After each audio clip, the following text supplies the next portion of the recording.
everyone, nandito po tayo ngayon sa park.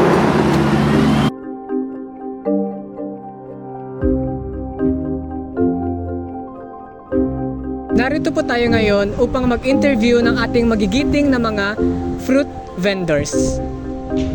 Hello ate, ano pong pangalan nyo? Shaina Midunayri po.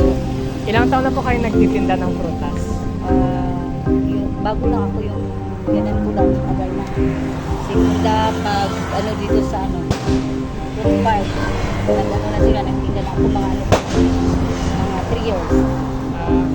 So, yung ano pong ginagawa niyo sa mga sobra niyo po na tinitinda na prutas? Pag may sira, tinatapon. Lugi. Palugi na.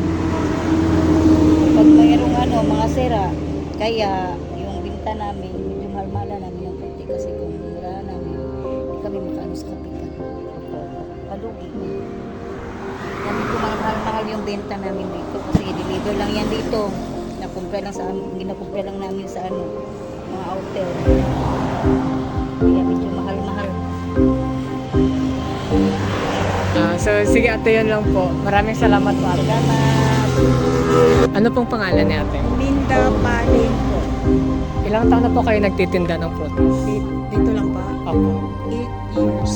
8 years na po, matagal-tagal na rin. So, sa tagal po ng pagtitinda nyo ng prutas, ano pong ginagawa nyo kapag maraming sobra po sa tinitinda? Halimbawa, kapag marami po sobra, halimbawa pinya, na-slice lang po namin.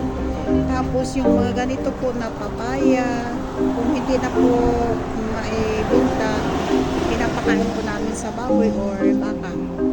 So, nagagamit pa rin at hindi pa rin po talaga tinatapon ng basta-basta. Opo, kasi mayroon man po kami mga hayop. O kung gano'n, baka pinakain namin sa baka, manok, gano'n. Sige ate, yan lang po. Thank you po. Thank you po.